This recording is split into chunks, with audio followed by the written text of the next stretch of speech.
শেখ হাসিনা তিনি বলে খান 12 পিএইচডি পেয়েছিলেন। একটি অবশ্য আমি বলতে পারি আমারই টাকাতে তিনি পেয়েছেন, আবার পরিবারের টাকাতে তিনি পেয়েছেন, আবার ছেলের টাকাতে তিনি পেয়েছেন। আগে এই জিনিসটা খোলাসা করে নিই, যেহেতু আমি অন্যরকমভাবে বলি, কিছু আপনার ক্ষমা করবেন, আমি একটু অসংবদ্ধভাবে বলছি।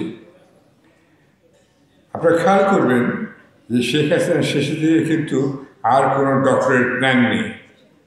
এই রহস্য উদ্ঘাটন প্রথম আলোও করেনি, ডেইলি স্টারও করেনি, সমকালও করেনি, যুগান্তরও করেনি। কেন তিনি হঠাৎ ডক্টরেট দেওয়া নিয়ে বন্ধ করলেন এবং কেন তিনি এত আগ্রহী ছিলেন ডক্টরেট নেওয়ার জন্য?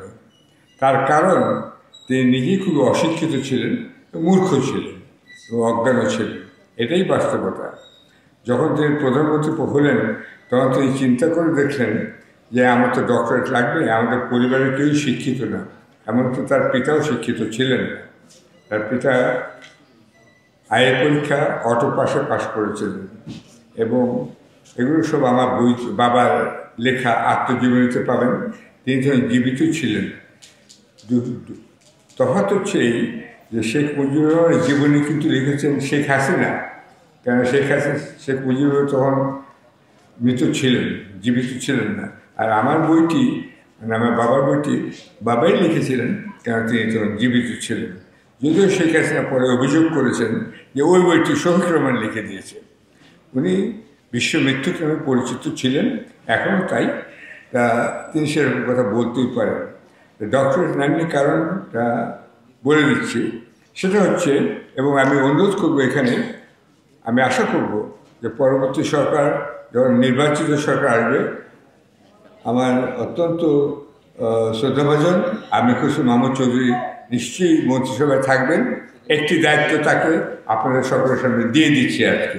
সেটা হচ্ছে যে শেখ হাসিনা সর্বশেষ ডক্টরেট ডিগ্রিটা কীভাবে পেয়েছিলেন সেটা রহস্য উদ্ঘাটন করতে।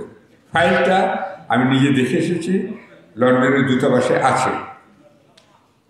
আমি যখন ছাত্র ছিলাম তখন আমার বাড়িতে কিন্তু সবাই সমবেত হতো। তার কারণ আমি বোধহয় একটু ঈশ্বরের পাকায় ছিলাম। 20 বছর বয়সে ভালোবেসেছি, 22 বছর বয়সে বিয়ে করেছি, 24 বছর বয়সে লন্ডনে পুত্র সন্তানের পিতা হয়েছে। ফলে আমার বাড়িতে কিন্তু সবাই আসতো এবং এখানে মিটিং হতো। জমিরুদ্দিন সরকার, মওদুদ আহমেদ, আলমগীর কবির, যত নাম করতে পারেন বিদেশে যারা ফজলে হাসান আবেদ, এরা সবাই আমার বাড়িতে আসতো। কেন এলে পরে এখানে টেলিভিশন ফ্রি তারা দেখতে পেতেন এবং আমার এখানে থাকতে পেতেন এবং আমার স্ত্রী ওদের রান্নাবান্না করে খাওয়াতে ও পছন্দ করতেন। তা সেখানে আমরা যে অনুষ্ঠানগুলো করতাম, ভবিষ্যৎ বাংলাদেশের দিকে তাকিয়ে আমরা সেটা করতাম। প্রতি মাসে একবার করে মিলিত হতাম রিভিউ 21 নামে। ফজলে লোহানিও আসতেন সেখানে। কিন্তু এর ফলে আমার পড়াশোনা হচ্ছিল না, অ্যাকাউন্টেন্সি পরীক্ষা দিতে দেরি হয়ে যাচ্ছিল। আমি একজন চার্টার্ড অ্যাকাউন্টেন্ট, কিন্তু পরীক্ষা দিতে দেরি হচ্ছিল এই বাংলাদেশের রাজনীতির কারণে। সবাই তখন স্থির করলো না, সবাইকে পরীক্ষা দিতে হবে, ওকে চার্টার্ড অ্যাকাউন্টেন্ট হতে হবে, রাজনীতি ও পরে করবে। তা সেই জন্য তখন আমরা চিন্তা করলাম ইস্ট পাকিস্তান হাউস নামে একটা বাড়ি করা হবে। কারণ লন্ডনে গেলে প্রথমে আপনার যেটা খারাপ লাগবে, আপনি দুটি জিনিস পাচ্ছেন না, ডাল আর ভাত। সেই সময় আচ্ছা খুব মানুষের ডাল ভাত তরকারি খেতে ইচ্ছে করে।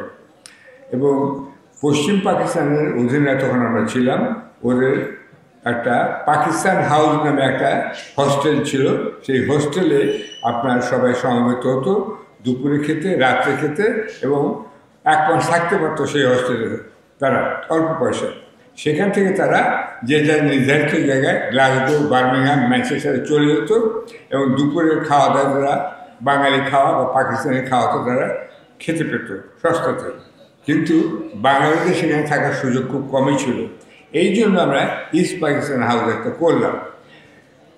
যতদূর মনে পড়ে ঠিকানা হচ্ছে 91 হাইওয়ে হিল, লন্ডনের কেন্দ্রস্থলে, খুবই ভালো জায়গায় এই বাড়িটা করলাম। এবং আমরা ঝড় বৃষ্টি বরফপাত এসব উপেক্ষা করে মানুষের কাছে চাঁদা তুলে আমরা করলাম এবং নিজেরাও চাঁদা দিলাম। দিয়ে সেই বাড়িটা কিনলাম। সেই বাড়িতে কিন্তু একতলায় আমাদের ছাত্রদের গোপন মিটিং হতো, আওয়ামী লীগ নয়। এটা আবার বারবার বলতে হচ্ছে যে আওয়ামী লীগ করেনি, ওইটা আমরাই করতাম। আলমুল কবির, ফজলে আলী, ফজলে হাসান আবেদ, মজুর আহমেদ, আমরা সবাই মিটিং করতাম যে ভবিষ্যৎ বাংলাদেশ কীরকম হবে, ইস্ট পাকিস্তান থাকবে না, আমাদের বাংলাদেশ করতেই হবে। এটা আমি বলছি 1962, 63, 64, 65, 66 ঘটনাগুলোর কথা।